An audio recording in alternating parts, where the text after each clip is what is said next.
ये सिर्फ एक समाचार नहीं, ये देश की शान है। यहाँ हर एक पल कुछ खोया जा रहा है, कुछ पाया जा रहा है, कहीं अपलिफ्ट तो कहीं आंसू। तो चलिए देखते हैं what happened in India last 24 hour. एक दौर था कि जब फिल्मों की दुनिया में लोगों की जुबान पे बस एक ही नाम होता था और वो नाम था सरोजा देवी। अनुभवी एक्ट्रेस सरोजा देवी, जिन्होंने हिंदी, तमिल और कन्नड़ा सिनेमा में अपनी एक एरिया बनाया। अब सरोजा देवी हमारे बीच में नहीं रही। 87 की उम्र में उन्होंने अपनी अंतिम सांस ली। ये न सिर्फ एक आर्टिस्ट ही नहीं बल्कि यादों की एक जिंदा किताब थी। सिनेमा की दुनिया ने एक रत्न खो दिया और ये फैंस के लिए एक इमोशनल झटका है। उनकी अंतिम फिल्म खत्म हो गई, लेकिन उनकी कहानी हर दिल में चलती रहेगी। अब हम बढ़ते अपनी दूसरी रिपोर्ट की तरफ। 114 साल और जिंदगी के हर एक दौर वो जीत गया, पर मौत की गाड़ी ने उनसे पहले ही रास्ता ले लिया। लेजेंडरी मैराथन रनर फौजा सिंह ने दुनिया को दिखाया कि एज सिर्फ एक नंबर है और फौजा सिंह इस दुनिया से अलविदा ले चुके हैं। हाँ, आपने बिल्कुल सही सुना, फौजा सिंह अब इस दुनिया में नहीं रहे। एक सड़क पे क्रॉस करते समय एक वाहन ने टक्कर मार दी। ये जनरेशन उनकी डिटर्मिनेशन से इंस्पायर्ड थी। उन्होंने 100 के बाद भी रेस जीती थी, पर इस बार रुकावट बहुत ही बड़ी थी। एक रनर का भी रुकता नहीं, एक जुनून से भरा इंसान का भी रुकता नहीं। मरने के बाद भी दौड़ेंगे, भागेंगे, पर रास्ता अलग होगा। अब हम बढ़ते अपनी तीसरी रिपोर्ट की तरफ। 22 घंटे का सफर, 228 बार धरती के चक्कर लगाएं और अब वो आ रहे हैं धरती पे। इनका नाम है शुभांशु। इंडिया के स्पेस मिशन का एक और हीरो शुभांशु अब वापस लौट रहे हैं। इन्होंने स्पेस में 228 ऑर्बिट्स कंप्लीट किए और अब उनका स्पेसक्राफ्ट एटमॉस्फेयर में एंट्री कर चुका है। इस मिशन से इंडिया का साइंटिफिक स्टेटस ग्लोबल स्टेज पे और भी मजबूत हुआ। एक और नाम भारत के स्पेस लेजेंड बन गए। जमीन छोटी थी गगन छूने के लिए, अब वो वापस आ रहे अपनी जमीन को चूमने के लिए। चलो अब हम बढ़ते अपनी चौथी रिपोर्ट की तरफ। एक फोन कॉल आया और अमृतसर के लोगों की सांसें रुक गई। गोल्डन टेम्पल अमृतसर को RDX से उड़ाने की धमकी मिली। SGPC टास्क फोर्स और पुलिस फुल अलर्ट पे है। सिक्योरिटी टाइट कर दी गई और इस टेम्पल के हर एक कोने को चेक किया जा रहा है। ये धमकी एक धरोहर पे नहीं है, एक विश्वास पे धमकी है। इस प्रशासन का कहना है कि जांच की हर एक प्रक्रिया को काफी अच्छे तरीके से किया जा रहा है। पता है, जहाँ विश्वास होती है वहाँ सबसे पहले सुरक्षा की व्यवस्था करनी जरूरी होती है। चलो अब हम बढ़ते अपनी पांचवी रिपोर्ट की तरफ। अब सिर्फ स्वाद ही नहीं, हेल्थ का सच में मिलेगा आपके प्लेट में। सरकार ने जारी किया कि कैंटीन, होटल और सड़क फूड पे हर समोसा, जलेबी और खाने वाली चीजों में ऑयल की मात्रा को चेक किया जाएगा। ये कदम लाइफ स्टाइल डाइसेस को कंट्रोल करने के लिए है। इस नियम के अनुसार आज से खाने को आपके प्लेट में सिर्फ स्वाद ही नहीं,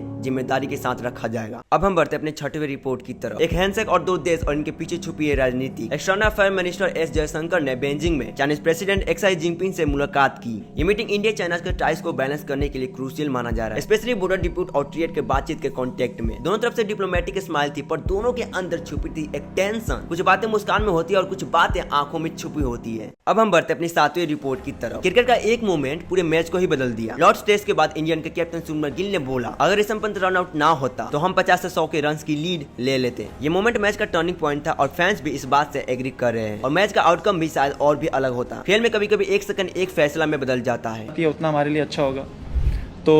और वो एक सेकंड था ऋषभ पंत का। दोस्तों, ये है आज की 24 घंटे की खबरें। फिर मिलते हैं कल एक नए सवाल, नए इमोशन और नए सच के साथ। तो अब हम करते अपनी वीडियो का यहीं पे एंड। अगर आपको ये वीडियो अच्छी लगी है तो वीडियो को लाइक कर देना और साथ ही साथ मेरे चैनल को भी सब्सक्राइब जरूर कर लेना।